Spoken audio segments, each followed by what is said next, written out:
Delivery হওয়ার আগে আমি হাতের নখগুলো কেটে ফেলেছিলাম। নখ আমি বেশি বড় খুব একটা বড় করি না, তবুও নখ থাকে আমার। কিন্তু এখন বেবি হওয়ার পরে হাতে তো নখ রাখতেই পারি না, কারণ একে এখন তেল মালিশ করছি, নখে লেগে যাবে যে কোনো বিষয়ে। হ্যাঁ, তোমার দিকে তাকিয়ে কথা বলছি না? হ্যাঁ, তোমার দিকে তাকিয়ে কথা বলছি না আমি? তো এই যে তেল মালিশ করছি, তো এই লেগে যেতে পারে। তো কবে যে নখ রাখতে পারবো আমি, একটু বড় করতে পারবো সেটাই আমি জানি না। আর নেল পালিশ তো পরের কথা, নেল পালিশ তো পরতেই পারি না এখন। আজকে ঘরে লাইট ছাড়াই দেখো সব জানলা দরজাগুলো খোলা আছে, তো এর জন্য ঘরটা বেশ আলোকিত। আজকে সকালে হাজব্যান্ড বাড়ি আছে বলে এই কাজগুলো হাজব্যান্ডই করে দিয়েছে, আমার কাজ করা লাগেনি। আর হাজব্যান্ড বাড়ি থাকলে পরে অনেক সুবিধা পাওয়া যায়। আমার বেবিকে তেল মালিশ করা হয়ে গেছে, একটু এক্সারসাইজও করে দিলাম। আর একটুখানি রেখে তারপরে আমি ওকে গাটা মুছিয়ে দেবো আজকে, কারণ ওর ঠান্ডা লেগেছে ওই জন্য। অনেকদিন চান করানো হয়েছে, পরপর বেশ কয়েকদিন চান করিয়ে দিয়েছিলাম, বাট আজকে পুরোপুরি আবার শুকনোভাবে গা মুছিয়ে দেবো। জল গরম দিয়ে এসেছি বাইরে। এই যে হচ্ছে গরম জল, এক্ষুনি ওকে গাটা মুছিয়ে দেবো। আমার বেবির গা মোছানো হয়ে গেছে, এখন ওকে এই জামাটা পরিয়ে আমি রেডি করে নিয়ে আসছি ক্যামেরার সামনে।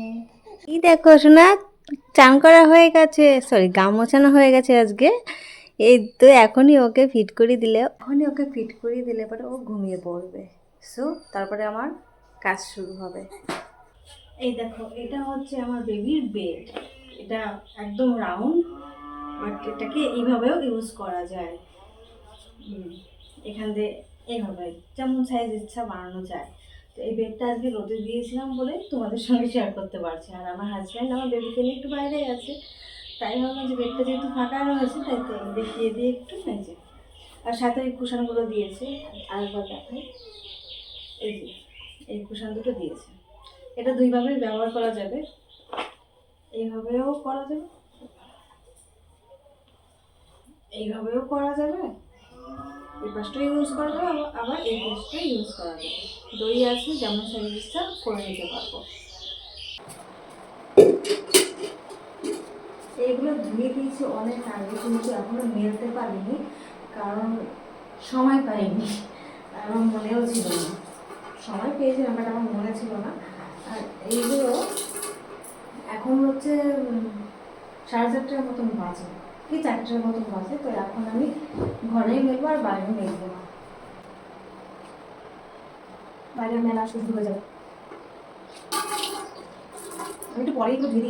দুপুরবেলা এত ঘন কালো মেঘ পড়েছিল যে মেঘ থেকে আমি সমস্ত জামা কাপড় ঘরে নিয়ে এসেছি, কিন্তু মেলতে পারিনি। ঘরে যে মেলে রাখবো সেটা পারিনি। আর যখন তুলে নিয়ে আসলাম তার কিছুক্ষণ পর আবার রোদ উঠলো। এখনও সেই বৃষ্টিটা হলো না, মেঘ মানে আকাশটা পুরো পরিষ্কার হয়ে গেছে, কি বলবো বলো। তো এই জন্য আমি আর বাইরে মেলবো না, ঘরেই মেলে দেবো।